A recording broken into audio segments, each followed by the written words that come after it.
Olá, bem-vindos à quarta parte do livro Daisy Jones and the Six. Se você está gostando dessa leitura, não se esqueça de se inscrever no canal para mais vídeos como esse toda semana. A Turnê Mundial Aurora, 1978-1979. Com Turn It Off arrebentando nas paradas, passando 4 semanas no primeiro lugar e Aurora vendendo mais de 200 mil cópias por semana, Daisy Jones e The Six se tornaram a grande atração do verão de 1978. A turnê Aurora estava lotando estádios inteiros, com shows marcados para as principais cidades do país. Rod: tinha chegado a hora de pôr o show na estrada, literalmente. Karen: estava um clima esquisito nos ônibus, não era mais um só. Tinha o azul e tinha o branco. Os dois tinham um letreiro enorme dizendo Daisy Jones e The Six na pintura da lataria, mais um com a camisa jeans do Billy de fundo e o outro com a regatinha branca da Daisy. Eram 2 ônibus porque tinha muita gente na turnê, mas também porque Billy e Daisy se recusavam a olhar um na cara do outro. Rod: o ônibus azul era o do Billy, extraoficialmente. Billy, Graham, Karen e eu. Além de uma parte da equipe de palco, a gente viajava nesse. Warren: eu ia no ônibus branco com Daisy e Nicolo, Ed e Pete. Jenny acompanhava Pete às vezes. O ônibus branco era bem mais divertido e, claro, eu preferia viajar no ônibus que tinha os peitinhos desenhados na lataria. O cliente agradece. Billy: eu já tinha passado uma turnê inteira sóbrio e estava tranquilo em relação a voltar à estrada.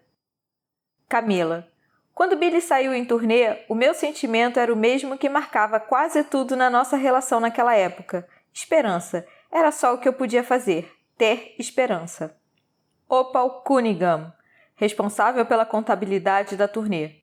Todo dia, quando entrava no escritório, dava para ter certeza de 3 coisas. Primeira, a banda ia ter gastado mais dinheiro que no dia anterior. Segunda, ninguém ouviria meus conselhos sobre evitar os desperdícios. Terceira, em qualquer situação, fosse uma coisa cara, como um piano de cauda na suíte do hotel, ou coisas mínimas, como canetinhas para assinar autógrafos, Billy e Daisy precisavam ter exatamente as mesmas coisas. O custo de tudo era dobrado, porque um ficava bravo se o outro tivesse alguma coisa diferente. Eu ligava para Rod e falava: não é possível que eles precisem de 2 mesas de ping-pong. Rod: pode mandar faturar, a Runner paga. Eu deveria ter feito uma gravação dizendo essa frase para economizar saliva, mas dava para entender. O trabalho da Opal era evitar os desperdícios, e a gente estava desperdiçando muita grana. Por outro lado, a banda tinha o disco mais vendido do país naquele momento. A gente poderia pedir o que quisesse. Era melhor para a Runner simplesmente providenciar. Ed: no primeiro dia na estrada paramos num posto de gasolina. Pete e eu descemos para tomar um refrigerante, algo assim. Estava tocando Turn It Off no rádio. Não era uma coisa incomum. Naquela época, quase sempre rolava. Mas Pete resolveu fazer uma brincadeira. Ele falou para o cara: tem como trocar de estação? Eu detesto essa música. O cara trocou de estação e estava tocando Turn It Off na outra rádio também. Em 2 estações ao mesmo tempo. Eu falei: ei, cara, então que tal desligar isso? E ele achou a maior graça. Graham: foi a primeira vez que eu percebi o quanto as pessoas estavam, como posso dizer, envolvidas com a banda. Billy e eu fomos comer um hambúrguer numa parada de descanso no meio da travessia do deserto, no Arizona, Novo México ou sei lá, e um casal passou por nós. Eles perguntaram: você é o Billy Dunne? Billy respondeu: sou sim. E eles disseram: a gente adora seu disco. E Billy tratou os dois muito bem. Ele sempre fazia isso. Era ótimo no trato com os fãs. Conversava com todo mundo como se fosse a primeira vez que recebesse o elogio na vida. Durante a conversa, o cara meio que monopolizou a atenção do Billy e a mulher me puxou de lado e falou: eu preciso saber uma coisa. E Billy e Daisy, eles estão juntos? Eu fiz uma cara de estranhamento e falei: não. Aí ela balançou a cabeça de um jeito como quem diz que entendia o que eu estava falando, como se soubesse que os dois estavam dormindo juntos, mas compreendia o motivo de eu não poder contar nada. Warren: bem no começo da turnê em São Francisco, fomos fazer um check-in no hotel na véspera de um show, e todo mundo foi descendo do ônibus branco normalmente, com Pete e Ed vindo logo atrás de mim. Graham e Karen saíram do ônibus azul. A gente atravessou a calçada e entrou no hotel sem nenhum problema. Aí Billy desceu do ônibus azul e, sei lá, 30 segundos depois um monte de garotas começou a armar a maior gritaria. E depois a Daisy desceu do ônibus branco e o barulho que parecia não ter como ser maior, um berreiro de estourar os ouvidos, de alguma forma ficou ainda mais alto, ainda mais histérico. Quando virei para ver, Rod e Nicolo estavam tentando segurar as fãs para deixarem Billy e Daisy entrar no hotel. Ed. Uma vez vi Billy se recusar a dar autógrafos para um grupo de fãs dizendo: "Eu sou só um músico, pessoal, não sou melhor que ninguém." Ver aquele arrogante do caralho fingindo ser humilde me fez dar um escândalo. Pete vivia me dizendo: "Nada disso importa, não precisa esquentar a cabeça com coisas que não fazem a menor diferença."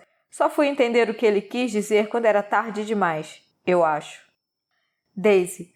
Quando as pessoas me pediam autógrafos, eu escrevia: "Seja forte, Daisy J." Mas quando era para uma criança, uma garotinha, o que não era comum, mas acontecia de tempos em tempos, eu escrevia: "Sonhe grande, pequenina, com amor, Daisy." Rod. As pessoas estavam empolgadas com a banda, queriam ouvir o disco ao vivo, e Billy e Daisy faziam valer a pena. Além de serem explosivos, os dois eram difíceis de entender, enigmáticos, cantavam muito bem juntos, mas raramente dividiam o mesmo microfone. Às vezes, trocavam olhares no palco, mas quando isso acontecia não dava para entender muito bem o que estava rolando.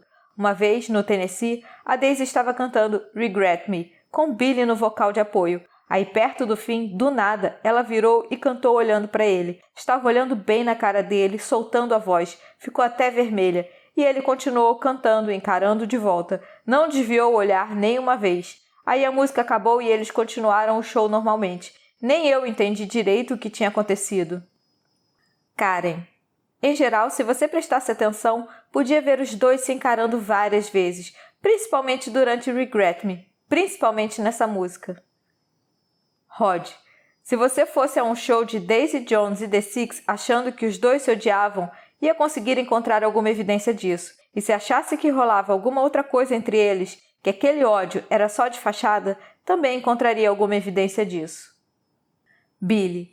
Não dá para compor junto com alguém, escrever letras sobre a pessoa, saber que algumas letras escritas por ela são sobre você e não sentir nada, não se sentir atraído pela pessoa. Às vezes, eu olhava para Daisy do outro lado do palco e não conseguia tirar os olhos dela.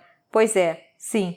Com certeza, se você vasculhar as fotos da turnê na imprensa, as fotos dos shows e tal, vai ver várias imagens minhas e da Daisy trocando olhares. Eu dizia para mim mesmo que era encenação, mas na verdade é uma coisa difícil de decifrar. O que era feito só para vender mais discos e o que não era. Sinceramente, talvez em algum momento isso tenha ficado claro para mim, mas hoje não sei mais. Daisy. Várias vezes o Nick ficava com ciúme do que acontecia no palco. Young Stars era sobre duas pessoas que sentiam atração uma pela outra, mas que eram obrigadas a negar. Turn It Off era sobre tentar deixar de amar alguém que você não conseguia deixar de amar. This Could Get Ugly era sobre conhecer alguém melhor do que a pessoa com quem esse alguém era casado. Eram músicas bem traiçoeiras para cantar junto com alguém. Eram músicas que evocavam sentimentos, me faziam lembrar de como eu me sentia quando escrevia as letras. Nick sabia disso e passou a ser uma parte importante do meu relacionamento, tranquilizá-lo, garantir que ele estivesse feliz, que estivesse se divertindo. Warren. Noite após noite, os shows estavam lotados com plateia aos berros, com o pessoal cantando junto todas as letras, e tudo sempre terminava com o Billy voltando para o hotel e o resto da banda indo para a farra encontrar alguém para transar. A não ser Daisy e Nicolo. Eles eram os últimos a ir embora quando todo mundo ia dormir. Para Daisy e Nicolo, a noite estava só começando. Daisy. As drogas começam a perder graça quando se torna rotina ter que limpar o sangue seco do nariz logo que você acorda, como escovar os dentes. Você percebe que está cheia de hematomas, mas não sabe por quê. E o seu cabelo está cheio de nós, porque você passa semanas sem pentear simplesmente por não se lembrar de fazer isso. Ed. As mãos dela estavam roxas. A banda estava no camarim se preparando para entrar no palco em Tulsa e eu olhei para ela e falei: "Suas mãos estão meio roxas." E ela viu e disse: "Ah, é." Só isso, "ah, é." Karen. Pouco a pouco, a Daisy foi virando uma pessoa com quem nenhum de nós queria conviver. E na maior parte do tempo, isso não era necessário. Ela não era carente nem nada. O problema era que, quando ela saía do controle, acabava sobrando para todo mundo. Tipo na vez em que ela quase pôs fogo no Chelsea. Daisy. Nick e eu estávamos fumando na cama e dormimos. O travesseiro pegou fogo, no Omni Park House, em Boston. Acordei por causa do calor no rosto, chegando perto do meu cabelo. Tive que apagar as chamas com o extintor que encontrei no closet. Nick nem acordou. Simone. Eu liguei para ela quando fiquei sabendo do incêndio. Liguei para ela em Boston. Liguei para ela em Portland. Liguei um monte de vezes. Daisy nunca me ligava de volta. Billy. Pedi para o Rod fazer alguma coisa para ajudar. Rod. Me ofereci para colocar Daisy e Nick numa clínica de reabilitação e ela falou que eu estava louco. Graham. A fala dela ficava embolada de tempos em tempos e ela levou um tombo na escada do palco uma vez, acho que em Oklahoma, mas Daisy sabia fazer parecer que estava só se divertindo. Daisy. A gente estava em Atlanta e eu tinha passado a noite na farra com Nick e alguém apareceu com mescalina. Nick achou que seria uma ótima ideia tomar mescalina. Todo mundo já tinha ido dormir, então ficamos só o Nick e eu, muito loucos de um monte de coisas. A mescalina logo bateu. Nós arrombamos a fechadura para subir na laje no alto do prédio do hotel e ficamos por lá. Os fãs que costumavam ficar na calçada esperando a gente já tinham ido para casa. Era bem tarde mesmo. Eu e ele estávamos lá em cima, olhando para o espaço vazio onde antes estava todo aquele pessoal. Parecia uma coisa romântica, a gente estar lá em cima, naquele silêncio. Nick me pegou pela mão e me levou para a mureta da laje. Eu falei meio brincando. O que você está querendo? Que a gente pule? E Nick respondeu. Pode ser divertido. Bom, vamos dizer assim. Se você está no alto de um prédio com o seu marido e ele não diz imediatamente que não é para os dois pularem de jeito nenhum, você começa a perceber que está numa situação de merda. Esse não foi o fundo do poço, mas foi a primeira vez que parei para pensar e me dei conta. Ah, nossa, eu estou me afundando mesmo. Opal Cunningham. Uma boa parte do descontrole no orçamento vinha da necessidade de cobrir os estragos que eles deixavam para trás. Era sempre o quarto da Daisy que gerava o maior prejuízo. O tempo todo a gente precisava pagar abajures e espelhos quebrados, roupa de camas queimadas e essas coisas, e um monte de fechaduras arrombadas. Os hotéis estão cientes do risco de algum tipo de estrago, principalmente quando recebem uma banda de rock.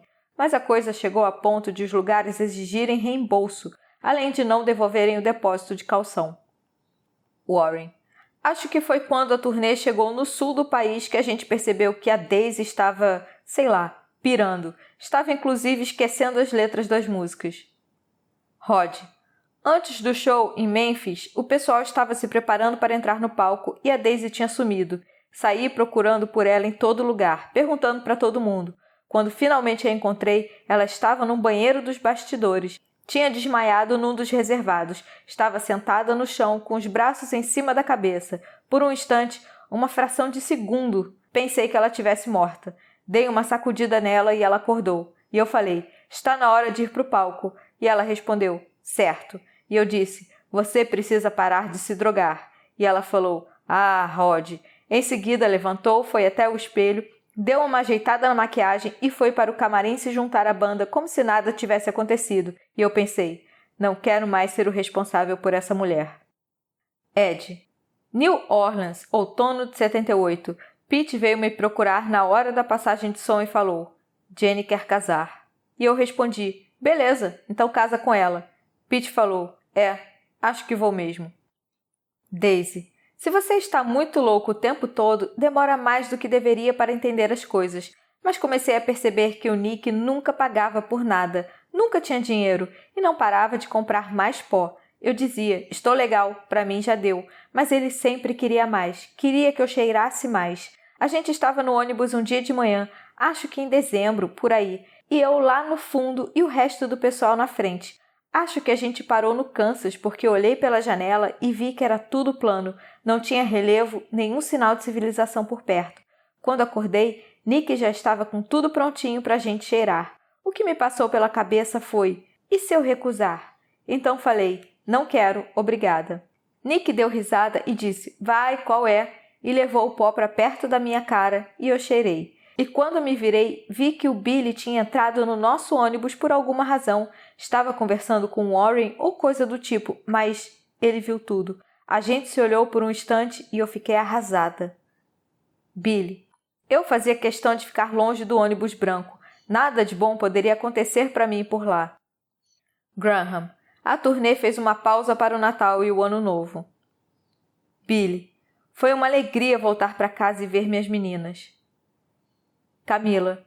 Tinha muito mais coisa acontecendo na minha vida e o meu casamento não se resumia ao fato do meu marido fazer parte de uma banda. Não estou dizendo que os Six não eram algo importante, porque eram sim, claro, mas a gente era uma família. Billy precisava deixar as coisas do trabalho de lado de fora quando entrasse pela porta de casa, e era isso que ele fazia. Quando lembro do fim dos anos 70, até penso bastante na banda, nas músicas e em tudo que isso implicava. Só que penso mais na Júlia, que estava aprendendo a falar, e na primeira palavra da Susana, que foi uma coisa parecida com Mimia, e a gente não sabia se isso significava mamãe, ou Júlia, ou Maria. E penso na Maria, que sempre tentava puxar o cabelo do Billy, e que a gente fazia uma brincadeira com as meninas que chamava Quem ganha a última panqueca? Quando Billy fazia panquecas para as meninas comerem, de repente gritava: Quem ganha a última panqueca? E quem levantasse a mão primeiro ganhava. Mas não importava o que acontecesse, ele sempre acabava dando um jeito de dividir a panqueca. É esse tipo de coisa que eu lembro mais do que tudo. Billy. Camila e eu tínhamos comprado uma casa nova em Malibu, nas colinas, maior do que qualquer outro lugar que eu já pensei em morar, com uma entrada enorme para carros e árvores para fazer sombra em todas as partes menos no deck. Ali a vista era bem limpa, dava até para ver o mar. Camilo dizia que era a casa que Honeycomb construiu. Nas 2 semanas da pausa para as festas do fim de ano, a maior parte do tempo a gente passou cuidando da mudança e da adaptação na casa nova. Quando levamos as meninas, eu falei para a Júlia: qual quarto você quer que seja o seu? Ela era mais velha, então podia escolher primeiro. Ela regalou os olhos e saiu em disparada pelo corredor, olhando quarto por quarto. Depois sentou no chão e começou a refletir. Só então ela disse: vou querer o do meio. E eu perguntei: certeza? E ela respondeu: certeza. Ela era como a mãe. Quando decidia alguma coisa, estava decidido. Rod. Aquele Natal foi a primeira vez em muito tempo mesmo, em que eu não precisei trabalhar. Podia simplesmente relaxar. Não precisava salvar ninguém de uma crise, nem me certificar de que os veículos estavam abastecidos, nem nada do tipo. Aluguei um chalé com um cara chamado Chris. A gente circulava pelos mesmos lugares e eu sempre o via quando estava na cidade. Nós passamos as festas juntos em Big Bear. A gente cozinhava, depois ia para o ofurô ou jogava baralho.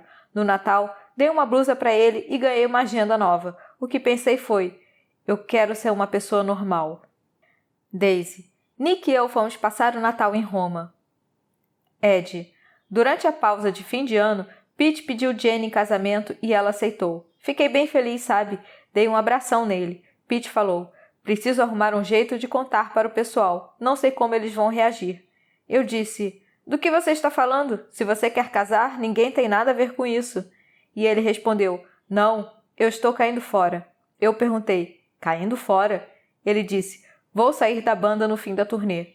A gente estava na casa dos nossos pais, na sala de TV, e eu falei: como assim? Vai sair da banda? E ele respondeu: eu já falei que não queria fazer isso para sempre. Eu disse: você nunca falou isso. Ele falou: eu disse mais de 1000 vezes que nada disso importa. Eu perguntei: está me dizendo que vai desistir de tudo pela Jenny? Sério? Ele respondeu: não pela Jenny, por mim, para eu seguir em frente com a minha vida. Eu falei: o que isso quer dizer? E ele disse: nunca quis fazer parte de uma banda de soft rock. Qual é? Você sabe disso. Esse trem estava passando e eu resolvi entrar, mas está chegando a minha hora de descer. Daisy. Nick e eu brigamos feio num hotel na Itália. Ele me acusou de ter dormido com Billy lá no Kansas. Eu não estava entendendo nada daquela conversa. Mal falei com Billy quando a gente estava no Kansas, mas ele insistiu que já sabia fazia tempo e estava de saco cheio de eu querer esconder. As coisas ficaram feias bem depressa. Joguei umas garrafas nele. Nick deu um murro na janela. Lembro de ter olhado para baixo e visto lágrimas cinzentas escorrendo do meu rosto. Estavam manchadas por causa da minha maquiagem. Não lembro exatamente como aconteceu, mas um dos meus brincos de argola saiu da minha orelha, abriu um corte bem grande. Eu estava sangrando, chorando e o quarto estava destruído. Quando fui ver, Nick estava me abraçando e a gente prometendo apoiar um ao outro e nunca mais brigar. Eu lembro de ter pensado, se o amor for isso, acho que não quero amar. Rod, marcamos a passagem de volta da Daisy para ela chegar um dia antes do show em Seattle. Queria que Daisy viesse mais cedo porque estava com medo de que ela perdesse o voo, então eu precisava de uma margem de erro. Daisy. No dia da viagem para Seattle, acordei com Nick sentado em cima de mim. Percebi que estava ensopada, deitada dentro do box do chuveiro. Estava grogue e confusa, mas nessa época sempre acordava assim. Eu perguntei, o que aconteceu? E ele falou, acho que você teve uma overdose, de Seconal ou sei lá o quê. Não lembro de tudo que você tomou. Sabe o que acontece com uma pessoa que sofre uma overdose de Seconal? Ela morre. E eu disse, você me colocou no chuveiro? Ele respondeu, estava tentando te acordar. Não sabia o que fazer. Você não acordava. Fiquei morrendo de medo.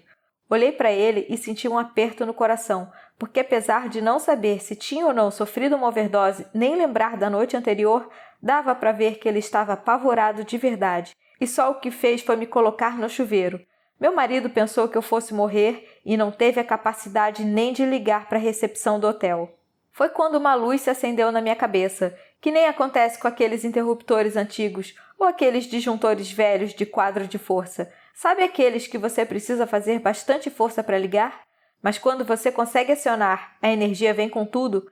A minha cabeça deu esse clique. Nesse momento, eu percebi que tinha que me afastar daquela pessoa, que precisava me cuidar, porque caso contrário, ele não ia me matar, mas se dependesse dele, eu ia morrer. Eu falei, beleza, obrigada por cuidar de mim. E em seguida, você deve estar bem cansado, porque não dorme um pouco. E aí, quando ele pegou no sono, juntei todas as minhas coisas, peguei as 2 passagens de avião e fui para o aeroporto. Quando cheguei lá, liguei para o hotel de um orelhão e falei, quero deixar um recado para Nicolo Argento, do quarto 907. A moça da recepção disse, tudo bem, na verdade deve ter dito Benny. Eu falei, anota aí, Lola Lacava quer o divórcio. Warren. Quando a gente voltou da pausa de fim de ano, aquele show em Seattle, Daisy parecia, sei lá, lúcida. Eu perguntei, cadê o Nicolo? E Daisy respondeu, essa fase da minha vida já passou. Mais nada, assunto encerrado. Achei isso muito foda. Simone. Ela me ligou e falou que tinha largado Nicolo na Itália e eu comecei a bater palmas. Karen. As conversas com ela começaram a fazer sentido. Ela começou a aparecer mais concentrada nas passagens de som. Daisy. Infelizmente, eu não usaria a palavra sóbria, mas uma coisa é certa. Comecei a chegar na hora marcada, isso eu estava fazendo. Billy. Acho que só percebi o quanto Daisy estava perdida quando ela se encontrou de novo. Daisy.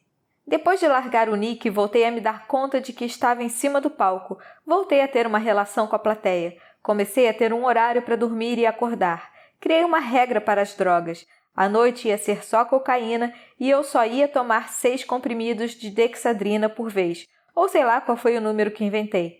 E só ia beber champanhe e conhaque. Quando estava no palco, eu cantava com gosto, uma coisa que não rolava fazia tempo. Passei a me preocupar com o show, em fazer uma boa apresentação. Passei a me preocupar com quem estava cantando comigo. Rod. Daisy chapada é divertida, despreocupada e engraçada. Quando ela está se divertindo, você se diverte junto. Mas para tocar o coração das pessoas de verdade, Daisy tem que cantar suas próprias músicas conscientes do que está fazendo.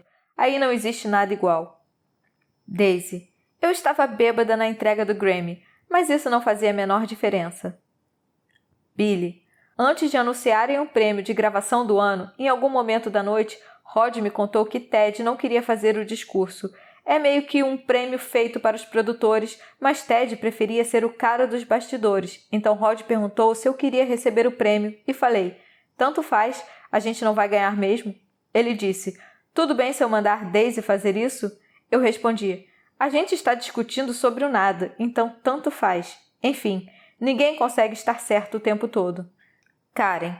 Quando anunciaram que a gente tinha ganhado o prêmio de gravação do ano por Turn It Off, Foi todo mundo para o palco, nós 7 e Ted. Pete estava com uma daquelas gravatinhas texanas que parecem um cadarço. Um horror. Fiquei morrendo de vergonha por ele. Eu tinha certeza de que o Billy ia receber o prêmio, mas quem foi até o microfone foi a Daisy. Eu pensei, só espero que ela diga alguma coisa que faça sentido, e foi isso que ela fez. Billy. Ela disse, obrigada a todo mundo que ouviu a música, que entendeu o que a letra significa e que cantou junto com a gente. Esse som foi feito para vocês, para todo mundo que é fissurado em alguém ou em alguma coisa. Camila. Para todo mundo que é fissurado em alguém ou em alguma coisa. Daisy. Não tinha nada por trás desse discurso além de dar voz às pessoas que estavam se sentindo desesperadas.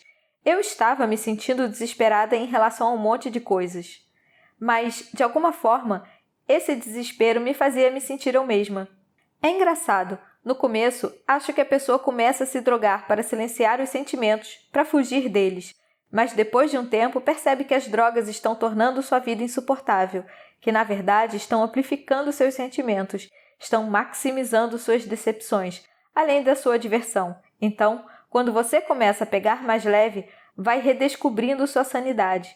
E quando redescobre sua sanidade, é só questão de tempo antes de entender por que você precisava de uma válvula de escape, para começo de conversa. Billy. Quando a banda desceu do palco com o troféu na mão, a gente se olhou e ela sorriu para mim e eu pensei, ela está virando o jogo. Elaine Chang. Quando a Daisy recebeu o Grammy de gravação do ano, com os cabelos bagunçados e aquelas pulseiras até os cotovelos, toda magrinha com um vestido de alcinha cor de creme totalmente no controle da banda, cheia de confiança no seu talento, só de ver a Daisy naquela noite dá para entender por que ela é considerada uma das estrelas do rock mais sexy de todos os tempos. Logo depois disso, eles gravaram aquele vídeo que ficou muito famoso, da banda tocando Impossible Woman, no Madison Square Garden, em que Daisy parece cantar com toda a sua alma, sem medo de enfrentar as notas mais agudas, e o olhar de Billy Dunne está totalmente vidrado nela. Tudo isso aconteceu logo depois que ela largou Nicolo Argento. Foi quando ela tomou consciência de si mesma e assumiu o controle. Todas as revistas só falavam dela. Todo mundo sabia quem Daisy era. Todo mundo da cena do rock queria ser como ela. A Daisy Jones do primeiro semestre de 1979 é a Daisy Jones em que todo mundo pensa quando o nome dela é citado. Era de se imaginar que ela estivesse se sentindo radiante. Karen. Tem uma coisa que eu não falei. Graham. Karen tocou nesse assunto? Se ela não contou, não sou eu quem vai falar nada, mas se ela resolveu contar, acho que tudo bem. Karen. A gente estava em Seattle, acho, quando percebi o que estava acontecendo. Ed. Nunca toquei no assunto com Graham e Karen, mas eu sabia que os dois estavam dormindo juntos. Só achava estranho eles não quererem contar. Todo mundo ia ficar feliz em saber. Sei lá, talvez fosse só um lance passageiro entre os dois. Às vezes minha memória falha tanto que me pergunto se não era só minha imaginação. Mas acho que não. Acho que eu não teria por que inventar uma coisa dessas. Karen. Eu estava tomando banho no hotel e Graham estava num quarto conjugado com o meu, então ele abriu a porta e entrou no chuveiro comigo. Dei um abraço nele e senti o corpo dele junto do meu. Em parte, era por isso que eu gostava tanto do Graham. Ele era grande e forte, era um grandalhão peludo e eu gostava disso, e da gentileza dele também. Mas, dessa vez, quando ele se colou em mim, meus peitos doeram, estavam doloridos, e eu me dei conta na hora. Já tinha ouvido muitas mulheres falarem que conseguiram saber que estavam grávidas sem precisar de exame nenhum. Eu achava que isso era bobagem de hippie, mas é verdade. Pelo menos no meu caso. Eu tinha 29 anos, conhecia meu corpo e tive certeza. Eu estava grávida. Um medo enorme se instalou em mim. Começou pela cabeça e se espalhou pelo corpo todo. Lembro de ter me sentido aliviadíssima quando Graham ouviu Warren batendo na porta do quarto dele e saiu correndo do chuveiro. Senti um alívio enorme por poder ficar sozinha, por não precisar fingir que era humana naquele momento, porque eu estava vazia. Era como se a minha alma tivesse saído do corpo e eu fosse só uma casca. Continuei no chuveiro por sei lá quanto tempo. Fiquei lá com a água escorrendo em cima de mim, olhando para o nada até reunir energias para sair. Graham. Sabe quando a gente às vezes percebe que tem alguma coisa errada com alguém, mas não sabe exatamente o quê? E quando a gente toca no assunto, a pessoa age como se não tivesse a menor ideia do motivo da pergunta, você fica se achando meio louco, como se tivesse paranoico, porque lá no fundo você sente que a pessoa que você ama não está bem, mas bem, parece estar normal. Karen: eu fiz um teste de gravidez em Portland. Eu não contei para ninguém, mas isso significava que eu estava sozinha, num quarto de hotel, vendo aquele risquinho ficar cor-de-rosa ou sei lá o quê. Fiquei olhando um tempão. Aí liguei para Camila. Eu falei: estou grávida. E expliquei: não sei o que fazer. Camila: eu perguntei: você quer ter uma família? E ela falou: não. Quando ela disse não, a palavra saiu meio embargada, ficou presa na garganta. Karen: a gente ficou em silêncio no telefone e aí Camila falou: ah, querida, sinto muito. Graham: quando a gente chegou em Vegas, finalmente falei: poxa, você precisa conversar comigo. Karen: fui logo dizendo sem rodeios, contei na lata. Eu falei: estou grávida. Graham: fiquei sem saber o que dizer. Karen: ele ficou quieto um tempão, só andando de um lado para o outro. Eu disse: não quero fazer isso, levar isso adiante.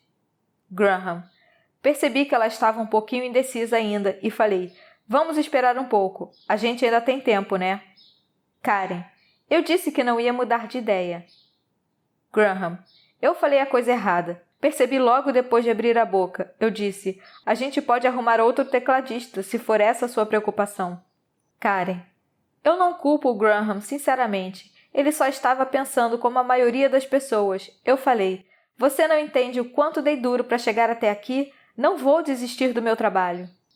Graham: eu não quis dizer nada, mas ela me pareceu bem egoísta, escolher qualquer outra coisa em vez do nosso bebê. Karen: ele ficava dizendo nosso bebê, nosso bebê, nosso bebê, nosso bebê. Graham: eu falei para ela tirar um tempinho para pensar, só isso. Karen: o bebê era nosso, mas a responsabilidade era minha. Graham: as pessoas mudam de ideia sobre esse tipo de questão o tempo todo. Você pensa que não quer alguma coisa, mas aí percebe que quer, sim. Karen: ele disse que eu não sabia do que estava falando e que, se não continuasse com a gravidez, ia me arrepender pelo resto da vida. Ele simplesmente se recusava a entender. Não continuar com a gravidez não me assustava. Continuar com a gravidez era o que me assustava. Meu medo era trazer uma vida indesejada para o mundo. Meu medo era passar o resto da vida achando que tinha cometido um erro. Meu medo era ser forçada a fazer uma coisa que não queria, e Graham se recusava a escutar. Graham: as coisas ficaram tensas e eu saí furioso do quarto. A gente precisava conversar com mais calma. Não dá para decidir sobre uma coisa dessas na base da gritaria. Karen: eu não ia mudar de ideia. Sou julgada toda vez que digo isso, mas vou continuar dizendo: eu nunca quis ser mãe, nunca quis ter filhos. Graham: eu ficava pensando, ela vai mudar de ideia. Eu achava, a gente vai casar, ter o bebê e vai dar tudo certo. Ela ia perceber o quanto queria ser mãe, o quanto uma família seria importante. Daisy: depois do Grammy, Billy e eu voltamos a conversar. Bom, na medida do possível. Nós ganhamos um prêmio por uma música que fizemos juntos, em que cantamos juntos, e isso ficou na minha cabeça. Billy: ela se estabilizou, ficou mais tranquila. Sem o Nicolo por perto, era bem mais fácil conversar com a Daisy. Daisy: a gente pegou um voo noturno para Nova York, para participar do Saturday Night Live. Rick tinha cedido o jatinho para a banda. Acho que todo mundo estava dormindo. Billy estava do outro lado do avião, mas as nossas poltronas meio que ficavam uma de frente para a outra. Eu estava com um vestidinho minúsculo e me deu um frio, então me enrolei num cobertor e percebi que o Billy estava me olhando. Ele deu risada. Billy: certas pessoas nunca vão deixar de ser o que são. E você acha isso irritante, mas é exatamente do que se lembra quando deixa de conviver com elas, quando elas saem da sua vida. Daisy: eu olhei para ele e dei risada também, e foi como se, por um instante pelo menos, a gente pudesse voltar a ser amigo. Rod: quando eles tocaram no Saturday Night Live, Young Stars tinha virado um hit também. Estava em 7º lugar nas paradas, eu acho. Em algum lugar entre as 10 primeiras. O disco estava vendendo tanto que a fábrica mal dava conta de produzir as cópias. A Runner tinha decidido que This Could Get Ugly ia ser o próximo sucesso do álbum. Daisy. No SNL ficou decidido que a gente ia tocar Turn It Off primeiro e depois This Could Get Ugly. Karen. Apostei com Warren que a Daisy ia aparecer para cantar sem sutiã e ganhei 200 pratas. Warren. A gente estava decidindo o que vestir e apostei 50 paus com Karen que Billy ia de camisa jeans e Daisy sem sutiã. Eu faturei 50. Karen. Durante o ensaio, Daisy e Billy estavam se falando normalmente. Dava para ver que em algum momento tinha acontecido alguma coisa. Graham. A gente fez o ensaio de Turn It Off e foi tudo bem. E em This Could Get Ugly também. Billy. Quando a apresentação começou, a ideia era fazer tudo como tinha sido ensaiado. Daisy. Lisa Crown anunciou a gente. Senhoras e senhores, Daisy Jones e The Six, e a plateia pirou. A gente tocava em estádios enormes, com milhares de pessoas vibrando, mas aquilo foi diferente. Um número pequeno de pessoas bem na nossa frente, fazendo tanto barulho, foi um choque de energia. Nick Harris. Quando Daisy Jones e The Six tocaram Turn It Off no Saturday Night Live, era uma música que o país inteiro conhecia. Tinha ganhado o prêmio de gravação do ano. Daisy estava com uma calça jeans desbotada e uma regatinha rosa de cetim, com as pulseiras nos braços, claro, e descalça, os cabelos de um vermelho bem vivo. Ela dançou pelo palco cantando do fundo do coração, marcando o ritmo no pandeiro. Parecia estar se divertindo muito. E Billy Dunne com a roupa jeans de sempre, calça e camisa, colado ao microfone, mas sempre de olho nela, se divertindo um bocado também. Era como se os dois tivessem sido feitos para se apresentar juntos. A banda estava tocando cada compasso com um frescor surpreendente para uma música que já tinha sido executada tantas vezes. E o Warren Hodges era um espetáculo para qualquer um interessado em ver alguém segurar uma banda inteira na bateria. Ele parecia ligado na tomada com as baquetas na mão. Se você conseguisse tirar os olhos do Billy e da Daisy, sua atenção ia se voltar para ele mandando ver nas caixas. E, à medida que a música prosseguia e a letra ficava mais incisiva, Billy e Daisy foram ficando vidrados um no outro. E se posicionaram no mesmo microfone sem parar de se olhar. Aquela música emotiva e intensa sobre desejar esquecer alguém, eles pareciam estar cantando um para o outro. Billy. Tinha muita coisa acontecendo durante aquela apresentação. Eu precisava me preocupar com o meu ritmo, com a letra, para onde estava olhando e para a posição da câmera. E então, sei lá, de repente, vi Daisy na minha frente e esqueci de tudo que não fosse olhar para ela e cantar aquela música que a gente compôs junto. Daisy. A música acabou e eu meio que saí do transe, e Billy e eu olhamos para a plateia. Ele pegou minha mão e a gente agradeceu. Era a primeira vez que a gente se tocava em muito tempo, e mesmo depois dele ter soltado, continuei sentindo aquela energia na minha mão. Graham. Daisy e Billy tinham um lance que não rolava com mais ninguém, e quando eles cantavam juntos, quando se envolviam um com o outro, era esse o motivo de todo o frisson em torno de nós. Quando isso acontecia, a gente sentia que o talento deles compensava todo aquele drama. Warren.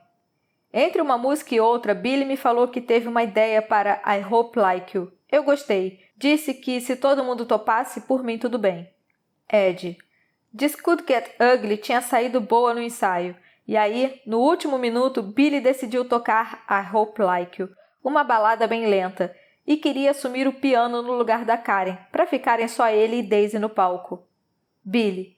Eu quis fazer uma surpresa, uma coisa inesperada. Pensei que podia ser um momento memorável. Daisy. Me pareceu muito legal. Graham. Aconteceu tudo muito depressa. O combinado era a gente tocar This Could Get Ugly. E aí, quando a gente foi ver, Billy e Daisy resolveram voltar para o palco sozinhos e tocar outra canção. Karen. Eu era tecladista. Se fosse para alguém acompanhar Daisy no piano, o mais lógico seria eu. Mas eu entendi o que ele pretendia quando assumiu o meu lugar. Entendi mesmo. Saquei na hora. Não significa que eu gostei. Rod. Foi uma ideia brilhante. Os dois sozinhos no palco. Era perfeito para a TV. Warren. Eles ficaram virados um para o outro. Billy no piano, Daisy na frente dele no microfone. O resto da banda ficou vendo tudo na lateral do palco. Daisy. Billy começou a tocar e olhei para ele rapidinho antes de começar a cantar e... Pausa. Pareceu tão óbvio.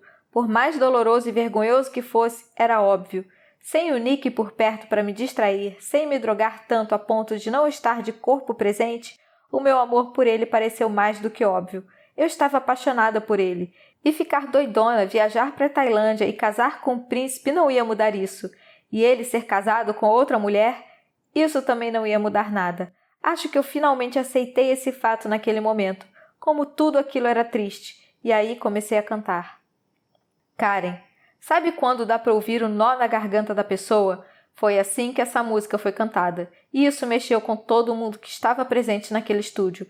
Ela olhando para ele daquele jeito, cantando para ele daquele jeito, cantando It doesn't matter how hard I try.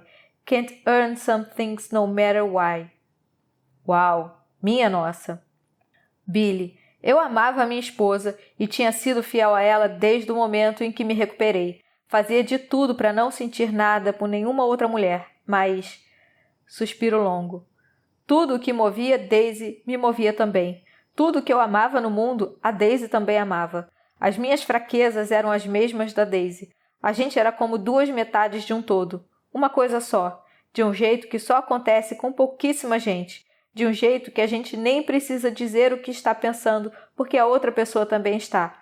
Como eu poderia conviver com a Daisy Jones e não ficar encantado por ela? Não me apaixonar por ela? Eu não conseguia. Realmente, eu não conseguia. Mas a Camila era mais importante. Essa é a verdade mais profunda. Minha família era mais importante. Camila era mais importante para mim. Talvez, por algum tempo, a Camila não tenha sido a pessoa por quem eu mais me senti atraído, ou... Acho que dá para dizer que a Camila não foi a minha maior paixão, naquela época. Sei lá, não dá pra... Pode ser que ela não fosse, mas eu sempre a amei mais. Sempre escolheria ela. Minha escolha é a Camila, sempre foi. A paixão é fogo. E, fogo é uma coisa incrível, mas a gente é feito de água. E é a água que mantém a gente vivo. É da água que a gente precisa para sobreviver. Minha família era minha água. Eu escolhi a água e sempre vou continuar escolhendo. Eu queria que a Daisy encontrasse sua água porque não podia ser eu. Graham. Quando vi o Billy tocando piano e olhando para a Daisy daquele jeito, pensei, espero que Camila não veja isso. Billy. Tenta tocar uma música como aquela com uma mulher como a Daisy sabendo que a sua esposa vai ver. Vai lá e tenta. Aí você me diz se não é fácil acabar perdendo a cabeça. Rod. Foi eletricidade pura aquela apresentação. Os dois juntos, concentrados um no outro. Foi como se tivessem aberto o coração em rede nacional. É o tipo de coisa que não acontece o tempo todo. Quem ficou acordado até tarde naquele sábado deve ter sentido que estava vendo alguma coisa ali, que estava testemunhando uma coisa com um significado muito forte. Karen. Quando a música terminou, a plateia do estúdio explodiu e Billy e Daisy fizeram seu agradecimento final. O resto da banda entrou para agradecer com eles e eu meio que fiquei com a sensação de que, se a gente já fazia sucesso, a partir dali ia fazer ainda mais. Foi a primeira vez que eu pensei, sério mesmo que a gente vai ser a maior banda do mundo? Warren. Depois a gente saiu para farra com o elenco e o resto do pessoal. Lisa Crown tinha apresentado o programa e eu pensei, se eu só me preocupar em ser legal com ela, em levar as coisas numa boa, talvez ela fique afim de mim. E foi isso que eu fiz. E foi isso que rolou. Graham. Quando olhei para o lado no meio da madrugada e vi Warren abraçado com Lisa Crown, eu pensei, caralho, a gente deve estar famoso mesmo. Tipo, só podia ser para Warren ter alguma chance com a Lisa Crown. Ed. Pete e eu saímos com a banda do SNL e a coisa chegou ao ponto de eu não sentir mais meu nariz e do Pete vomitar dentro de uma tuba. Warren. Quando fui embora com Lisa, não vi nem sinal da Daisy por perto. Graham. Em algum momento, todo mundo perdeu a Daisy de vista. Billy. Por educação, eu fui para o bar com o pessoal, mas não podia ficar muito tempo. Uma festa da equipe do SNL não é lugar para quem quer se manter sóbrio. Quando voltei para o hotel, ela, Camila, me ligou. E a gente ficou conversando um pouco, mas não tinha muito o que falar. Ela tinha visto o programa e acho que não estava se sentindo muito bem a respeito. A gente meio que fez tudo para não tocar no assunto por um tempão. Quando ela disse que ia dormir, eu falei, tá bem, e em seguida disse, eu te amo, você é minha Aurora. E ela falou que me amava também e desligou. Camila, não importa quem você escolher para compartilhar sua vida, vai acabar se magoando. Isso está na essência de gostar de alguém. Não importa quem você ama, em algum momento vão partir seu coração. Billy Dunne me deixou de coração partido um monte de vezes, e eu fiz o mesmo com ele. Mas, sim, naquela noite, vendo os dois no SNL, foi um desses muitos momentos de cortar o coração. Mas eu continuei insistindo na confiança e na esperança porque acreditava que ele merecia. Daisy, eu estava sentada perto do Rod com o pessoal do SNL. E umas meninas foram no banheiro cheirar uma carreira. E eu estava morrendo de tédio, estava muito entediada mesmo, com a minha vida, com a anfetamina e o pó, com aquele ciclo todo. Era como ver o mesmo filme pela 100ª vez. Você já sabe quando o vilão vai aparecer e o que o herói vai fazer. Era uma coisa tão tediosa que me dava vontade até de morrer. Queria uma experiência real para variar. Qualquer coisa que fosse real. Então levantei, peguei um táxi para o hotel e fui até o quarto do Billy. Billy. Ouvi uma batida na porta, bem na hora em que eu estava pegando no sono. No começo, deixei baterem. Achei que fosse Graham e que o assunto pudesse ficar para o dia seguinte. Daisy. Eu continuei batendo. Sabia que ele estava lá. Billy. No fim, resolvi levantar da cama e estava só de cueca. Eu abri e fui logo perguntando, o que foi? Aí, quando fui ver, era a Daisy. Daisy. Eu só precisava falar o que estava sentindo. Simplesmente tinha que pôr para fora. Se não fosse naquela hora, não seria nunca mais. Eu não ia conseguir continuar vivendo daquele jeito. Billy. Fiquei sinceramente chocado. Não conseguia acreditar. Daisy. Eu falei, quero parar de usar drogas. Billy imediatamente me puxou para dentro do quarto, ele me fez sentar e perguntou, tem certeza? E eu disse, sim. E ele falou, vamos mandar você para a clínica de reabilitação agora mesmo. Ele pegou o telefone e começou a discar, mas eu levantei, desliguei e falei, é que... Conversa um pouco comigo e me ajuda a entender o que eu estou fazendo. Billy, eu não sabia como ajudar ninguém, mas queria ajudar alguém como Ted tinha me ajudado. Eu devia muita coisa a ele, me sentia muito grato por ter me internado naquele momento e queria poder fazer isso por alguém, por ela. Queria Daisy saudável e sem correr perigo o tempo todo. Queria isso para ela. Eu queria muito isso para ela. Daisy. Billy e eu conversamos sobre o tratamento de reabilitação, o que isso significava e ele me contou um pouco como ia ser. Parecia assustador. Comecei a me perguntar se era aquilo mesmo que eu queria. Se estava pronta para encarar aquela situação, mas continuei acreditando em mim, achando que ia conseguir. Num determinado momento, Billy me perguntou se eu estava sóbria. Se eu estava sóbria naquele momento. Tinha bebido uma coisa ou outra no bar e tomado uns comprimidos de dexedrina durante o dia. Não sabia muito bem como era estar sóbria. O efeito de tudo já tinha passado. Eu, por acaso, sabia como era estar completamente limpa?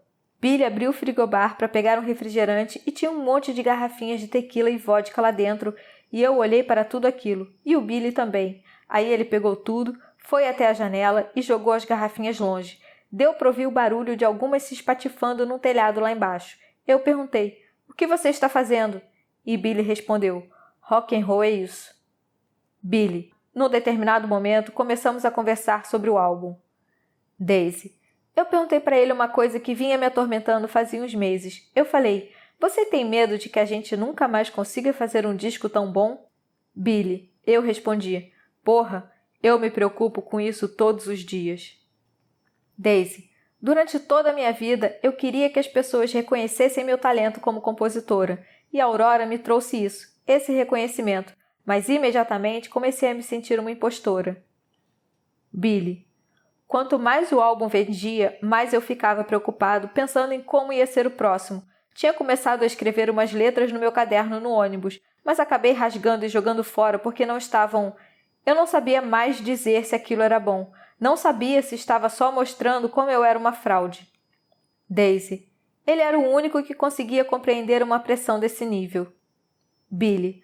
Quando amanheceu, eu toquei no assunto do tratamento de reabilitação de novo.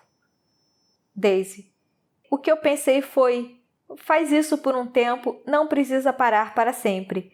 Esse era o meu plano, ir para a clínica sem pensar em parar de usar para sempre. Vou dizer uma coisa, Se um amigo mentisse para mim do jeito que eu mentia para mim mesma, eu ia dizer: que amigo de merda você é. Billy. Peguei o telefone para ligar para o serviço de informações e conseguir o número da clínica onde eu tinha ficado, mas quando tirei o fone do gancho, não ouvi o sinal da linha disponível. Tinha alguém do outro lado dizendo alô, e eu respondi alô. Era da recepção. O cara falou: tem uma ligação de Art Snyder para você.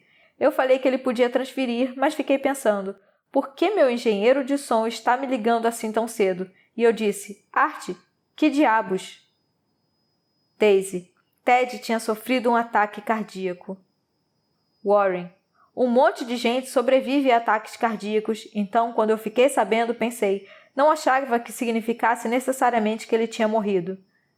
Billy. Ele estava morto. Graham. Ted Price não é o tipo de cara que você acha que vai morrer de infarto. Quer dizer, ele comia até se empanturrar, bebia bastante e não se cuidava muito bem, mas ele parecia poderoso demais, sei lá, como se pudesse simplesmente mandar um infarto à merda e a coisa fosse ficar por isso mesmo. Billy.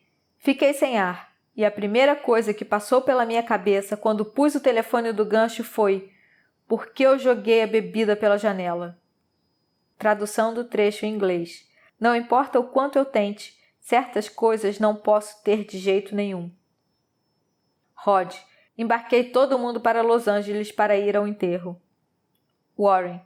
Todo mundo ficou arrasado pela perda do Ted, mas, nossa, ver Yasmine, a namorada dele, se desmanchar de chorar em cima do caixão, me dei conta de que tem pouquíssimas coisas na vida que importam de verdade. Mas o que Yasmine sentia pelo Ted, aquilo era importante. Graham. Ted significava muita coisa para muita gente. Nunca vou esquecer do enterro, do Billy segurando a mão da Yasmine, tentando oferecer algum consolo, porque eu sabia que ele não estava nada bem. Todo mundo precisa de alguém em quem se espelhar, bem ou mal. Eu tinha o Billy, e Billy tinha o Ted, e Ted não estaria mais lá para isso. Billy. As coisas meio que entraram em órbita para mim. Eu não estava entendendo mais nada. Não dava para assimilar aquilo. Ted não estava mais lá. Ted estava morto. Acho que morri por dentro por um tempo. Sei que parece exagero, mas a sensação foi essa. Como se meu coração tivesse petrificado. Ou... sabe como é aquele lance do congelamento criogênico? Tipo, as pessoas são congeladas para serem ressuscitadas algum dia? Foi isso que aconteceu com a minha alma. Ficou congelada. Não dava para encarar a realidade. Pelo menos não estando sóbrio. Não sem uma bebida ou um... Eu meio que me desliguei. Me desliguei da minha própria vida. Não tinha outro jeito de lidar com aquilo a não ser morrendo por dentro. Porque se eu tentasse continuar vivo, se tentasse viver aquele período, eu poderia acabar morrendo de verdade. Daisy. Quando Ted morreu, foi tudo por água abaixo. Concluí que não fazia sentido nenhum ficar sóbria. Inventei uma justificativa para mim mesma. Sabe como é? Se o universo quisesse que eu parasse com as drogas, não teria matado Ted. É a coisa mais fácil do mundo cair nesse tipo de desculpinha. Se você for narcisista a ponto de achar que o universo está conspirando contra você e que no fundo todo mundo é, vai conseguir se convencer de que tudo o que acontece é um sinal disso ou daquilo. Warren. Passei umas 3 semanas no meu barco, fumando charutos, enchendo a cara, mal trocando de roupa. Lisa e eu continuamos em contato depois da apresentação do SNL. Ela foi me visitar e perguntou: você mora num barco? E eu falei: é. Ela disse: você é um homem adulto, arruma uma casa de verdade. Ela estava certa. Ed. Eu achava que a melhor coisa a fazer era voltar para a estrada. A gente tinha perdido um primo num acidente de carro uns 10 anos antes e o meu pai falou: vai trabalhar para espantar a dor. É isso que eu faço desde essa época. Pensei que isso pudesse fazer o Pete decidir continuar na banda, mas, no máximo, serviu para ele querer sair o quanto antes. Billy. Uma vez, Camila me pediu para lavar a privada e eu fui lá, comecei a esfregar e não parei mais. Aí ela apareceu e perguntou: o que você está fazendo? E eu disse: estou lavando a privada. Ela respondeu: você está lavando essa privada há 45 minutos. Eu falei: ah. Camila. Eu disse para ele: você precisa voltar para a estrada, Billy. A gente vai com você, mas você precisa retornar à turnê. Ficar em casa só pensando em tudo, isso tá acabando com você. Rod, em algum momento, o show tinha que continuar. Graham, a gente acha que uma tragédia significa o fim do mundo, mas aí acaba percebendo que o mundo nunca acaba. Simplesmente não acaba. Não vai acabar. Eu ficava pensando que, para mim e para Karen, sabe como é? A vida está só começando. Karen. Fiquei me sentindo muito grata ao Rod por ter colocado a gente de volta na estrada, por ele não ter deixado a peteca cair. Billy. Fiz o que a Camila falou. Voltei para a turnê. O primeiro show foi em Indianápolis. Fui de avião me juntar à banda e combinei de encontrar a Camila e as meninas no show seguinte. Indianápolis foi dureza. Fiz o check-in no hotel, encontrei o Graham, encontrei a Karen e aí na passagem de som encontrei a Daisy. Ela estava usando um macacão. Parecia estar se acabando. Dava para ver. Os olhos afundados, os braços bem finos. Foi difícil olhar para ela. Eu tinha falhado com a Daisy. Ela me pediu ajuda para largar as drogas e quando Ted morreu, acabei deixando a Daisy na mão. Daisy. Na primeira noite de volta da turnê, acho que foi em Ohio, fiquei morrendo de vergonha de olhar na cara do Billy, porque eu tinha falado para ele que queria parar de usar drogas e tinha feito o contrário. Comecei a abusar ainda mais. Karen. Contei para o Graham que tinha decidido abortar e ele me falou que eu estava louca. Eu disse que não estava louca coisa nenhuma, aí ele me pediu para não fazer aquilo. Eu perguntei, você vai sair da banda para criar esse bebê? E ele não respondeu. E isso encerrou a conversa. Graham. Pensei que isso ainda estivesse em discussão. Karen. Ele sabia. Graham sabia o que eu ia fazer. Fingir que não sabia só deixava ele com menos peso na consciência. Ele podia se dar a esse luxo. Billy. Camila e as meninas foram se encontrar com a gente em Dayton. Fui buscar as 3 no aeroporto e enquanto estava lá esperando, vi um cara pedir uma tequila com gelo no bar. Ouvi o som das pedrinhas batendo no vidro. Vi a bebida sendo despejada no copo. O alto-falante anunciou que o avião delas ainda estava manobrando na pista e eu lá, no portão de desembarque. Apesar de dizer para mim mesmo que não ia beber, fui até o balcão do bar e sentei no banquinho. O barman perguntou, o que vai ser? Fiquei só olhando para ele e ele repetiu a pergunta. Aí ouvi, papai. Eu me virei e a minha família estava lá. Camila perguntou, o que está acontecendo? Fiquei de pé, sorri para ela e nesse exato momento tudo voltou a ficar sob controle. Eu disse, nada, estou bem. Ela me olhou meio torto e eu falei, juro para você. Peguei as 3 meninas num abração de urso e comecei a me sentir bem. Eu estava bem mesmo. Camila, para ser sincera, foi nesse momento que questionei minha própria fé, dando de cara com ele sentado num bar. O sinal vermelho se acendeu. Comecei a me perguntar se Billy não acabaria fazendo alguma coisa que eu não seria capaz de perdoar. Karen.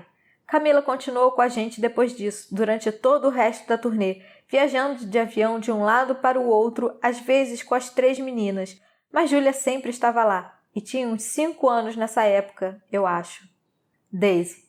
Toda noite passou a ser uma tortura. Uma coisa era cantar com o Billy quando eu estava casada, quando não sabia como me sentia, quando podia me esconder atrás das mentiras. A negação é meio que um cobertor velho que eu adorava usar para me esconder, fugir de tudo e dormir. Mas depois que larguei o Nick e cantei aquela música com o Billy ao vivo na TV, depois que falei que queria parar com as drogas, eu tinha arrancado meu cobertor de cima de mim. E não tinha como pôr de volta. Aquilo estava acabando comigo. A vulnerabilidade, os sentimentos expostos, subir no palco estava acabando comigo. Cantar com ele. Quando a banda tocava Young Stars, eu rezava para Billy olhar para mim e reconhecer que a gente estava cantando um para o outro. E quando chegava na hora de Please, eu implorava para ele prestar atenção em mim. E estava tendo dificuldades para cantar Regret Me com raiva, porque na maior parte do tempo eu não estava com raiva. Não mais, estava triste, muito triste. E todo mundo queria ver I Hope Like You na versão do SNL, então a gente tentava, e isso me destruía um pouco mais por dentro a cada noite. Sentar perto dele, sentindo aquele cheiro de loção pós-barba, ver aquelas mãos enormes tocando piano na minha frente, cantar do fundo do meu coração que queria que o meu amor fosse correspondido, eu passava horas por dia depois de sair do palco tentando curar minhas feridas, para depois abrir tudo de novo na noite seguinte. Simone. Eu recebia telefonemas da Daisy dia e noite nessa época. Eu dizia, me deixa ir buscar você. E ela se recusava. Pensei em tentar uma internação forçada numa clínica de reabilitação, mas não dá para fazer isso. É impossível controlar alguém dessa maneira. Por mais que você ame a pessoa, seu amor não vai deixar ninguém saudável. E o seu ódio também não. E não importa o quanto você esteja certa, isso não vai fazer ninguém mudar de ideia. Eu ensaiava discursos e intervenções, pensava em viajar até onde a banda estava e arrancar a Daisy do palco, como se dizendo as palavras certas ela pudesse se convencer a ficar sóbria. Você fica louca, tentando arrumar uma combinação mágica de palavras capaz de ativar a sanidade da outra pessoa. E quando não dá certo, você pensa, eu não fiz tudo o que era possível, não deixei as coisas claras como deveria. Mas em algum momento, é preciso reconhecer que não dá para controlar o que os outros fazem e que dar um passo e se preparar para amparar a pessoa quando ela cair é o máximo que você pode fazer.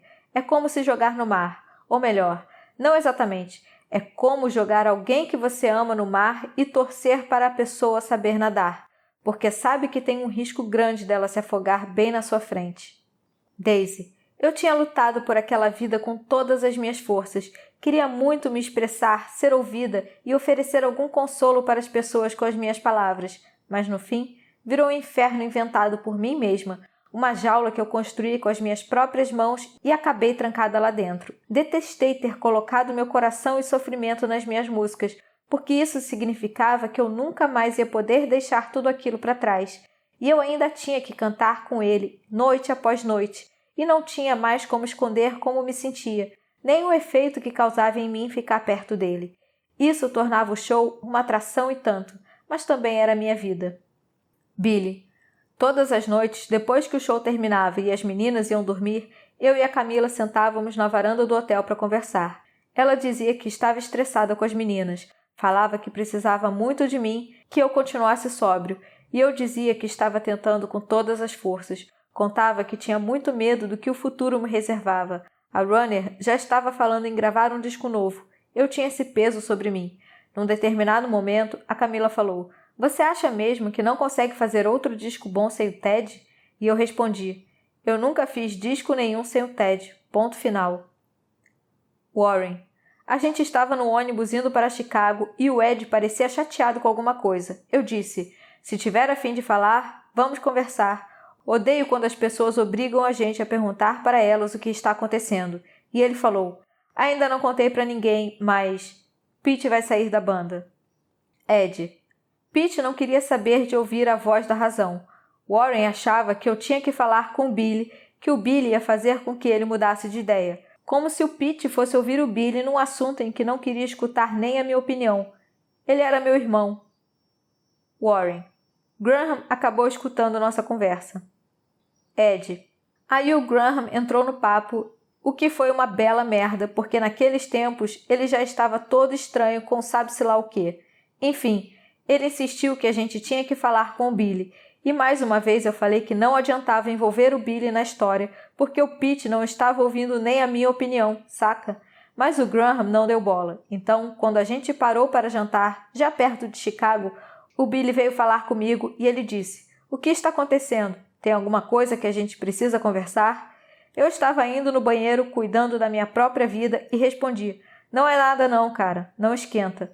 Billy falou, estamos falando da minha banda e eu preciso saber o que acontece na minha própria banda.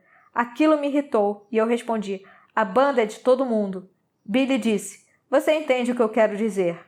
E eu respondi, pois é, todo mundo entende o que você quer dizer com isso. Karen. A gente parou numa cidade perto de Chicago para dormir num hotel. Camila tinha ligado com antecedência para a clínica. Ela foi comigo, sentou do meu lado. Eu estava sacudindo a perna sem parar e ela pôs a mão no meu joelho para me fazer parar. E eu perguntei, será que eu estou cometendo erro? E ela disse, você acha que está? E eu respondi, não sei. E ela falou, acho que sabe sim. Fiquei pensando nisso que ela falou e depois eu disse, sei que não estou cometendo erro. E ela falou, pois então. E eu respondi, acho que estou fingindo estar angustiada para não constranger as pessoas. Ela disse, eu não estou constrangida, não precisa fingir nada por minha causa. Então parei com aquilo. Quando chamaram meu nome, ela segurou minha mão e não soltou mais. Não pedi para ninguém entrar no consultório comigo, nem pensei que a Camila fosse querer, mas ela simplesmente foi andando junto comigo. Não saiu do meu lado. E eu lembro de ter pensado, acho que ela vai me acompanhar nessa. Eu deitei na maca. O médico explicou como o procedimento ia ser feito. Depois ele saiu um pouco. Ficou só uma enfermeira no consultório. Quando olhei para Camila, parecia que ela ia chorar. Eu perguntei, você está triste? E ela respondeu, uma parte de mim queria que você tivesse filhos porque as minhas filhas me dão muita alegria, mas, para ser feliz como eu, você precisa de outras coisas. E são essas coisas que eu quero para você, seja o que for. E então, eu comecei a chorar porque alguém me entendia. Mais tarde, a gente voltou para o hotel e ela falou para o pessoal que eu não estava passando bem e eu fui deitar. E não foi um dia bom, foi péssimo. Mesmo sabendo que tinha feito a coisa certa, eu não estava nada feliz. Mas pedi comida no serviço de quarto e deitada naquela cama de hotel, eu sabia que não tinha criança nenhuma dentro de mim e que Camila estava lá com as meninas dela e isso me deixou feliz, esse tantinho de ordem no meio do caos. Camila. Não cabe a mim contar o que aconteceu naquele dia, só posso dizer que é preciso ficar ao lado dos amigos mesmo nos piores momentos e segurar a mão deles nas horas mais dolorosas. Sua vida se define por quem segura sua mão, ou pela mão de quem você decide segurar. Graham. Eu não sabia o que tinha rolado. Karen. Quando a gente estava saindo do hotel para ir fazer o show em Chicago, vi Graham esperando o elevador sozinho e pensei em descer de escada. Mas não fiz isso. Peguei o elevador com ele, só nós dois. Quando começamos a descer, ele falou, está tudo bem? A Camila disse que você estava passando mal. E eu respondi, não estou mais grávida. Ele virou para mim e me olhou com uma cara de quem diz, nunca pensei que você fosse fazer isso comigo. A porta do elevador abriu e ninguém se mexeu. Nenhum de nós disse nada. A porta fechou e a gente subiu de novo. Depois desceu de novo. Quando o elevador estava chegando no saguão, Graham apertou o botão do segundo andar e desceu lá. Graham. Fiquei andando de um lado para o outro no corredor daquele hotel sem parar várias vezes. No fim do corredor tinha uma janela e eu apoiei a cabeça no vidro, a testa. Olhei para as pessoas lá embaixo. Eu só estava uns poucos andares acima. Fiquei vendo aquelas pessoas cuidando da própria vida e senti inveja de cada uma delas. Por não ser eu naquele momento. Queria poder trocar de lugar com qualquer um daqueles homens lá embaixo. Quando desencostei a testa do vidro, tinha uma mancha enorme no meio da janela. Tentei limpar, mas só deixei a janela toda embaçada.